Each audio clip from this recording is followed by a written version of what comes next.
Welcome to this episode.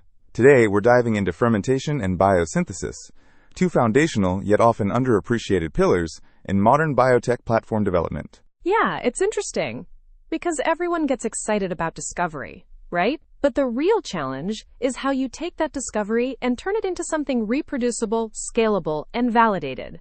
That's where fermentation and biosynthesis really come into play. Exactly. So the core question we're exploring is, how do you move from promising science to consistent, efficient, and responsible production? It's about bridging biology and engineering, discovery, and manufacturing. Right. Let's start with fermentation. At its core, it's a classical biotech tool, using microorganisms like yeast, fungi, or bacteria to produce compounds, enzymes, proteins, metabolites. But in modern biotech, it's much more than just a production method.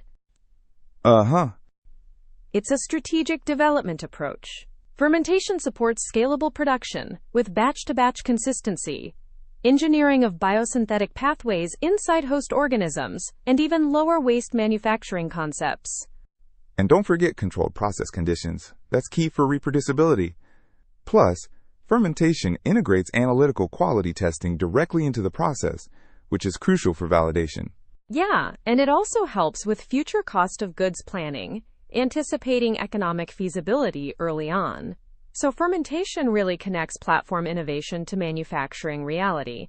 It makes a platform stronger because it can be studied, produced, measured, and scaled. That's a great point. Now, biosynthesis takes this a step further. Instead of just extracting compounds from natural sources, biosynthesis is about engineering or guiding biology to produce specific compounds more consistently.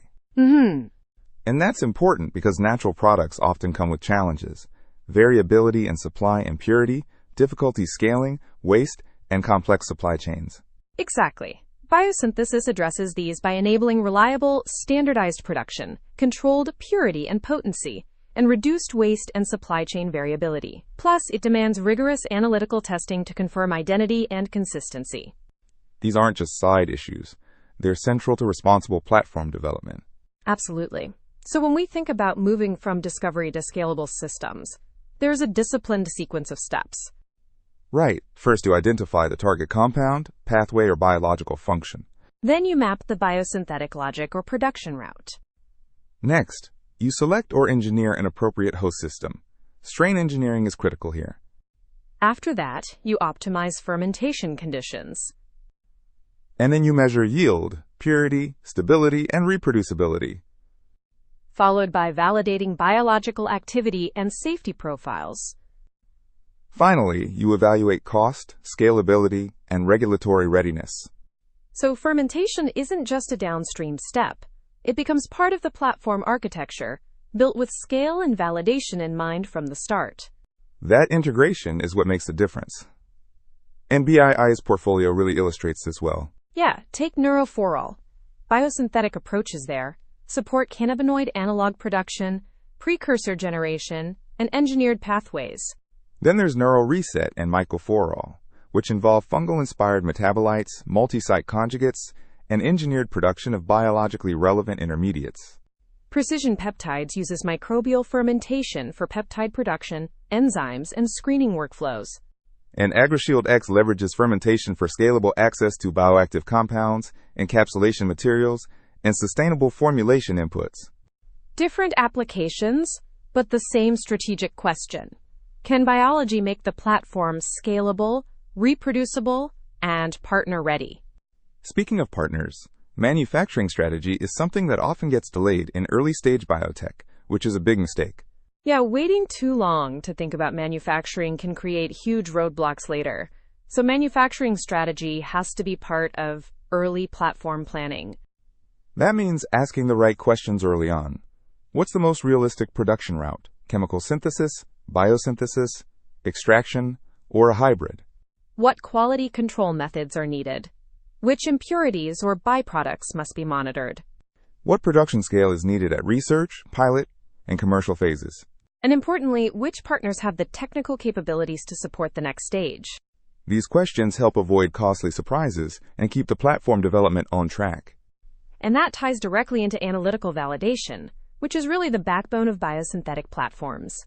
Exactly. You can't just produce material and call it a day. You have to confirm compound identity, purity, potency, yield, stability, batch consistency, reproducibility, and absence of contaminants.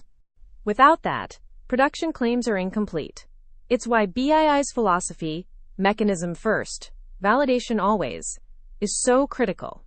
That philosophy applies across the board, neurological, agricultural, peptide-based, biosynthetic platforms alike. Now, on sustainability. Fermentation offers potential to reduce reliance on harsh chemical processes, avoid scarce natural sources, simplify supply chains, and lower environmental burdens. But it's not automatic. Sustainability has to be measured and validated. Responsible biotech must ask, can waste be reduced? Are renewable feedstocks used? Can yields improve without increasing environmental impact? Is the process contained and quality controlled? Can scale-up be achieved responsibly? For BII, sustainability isn't an afterthought.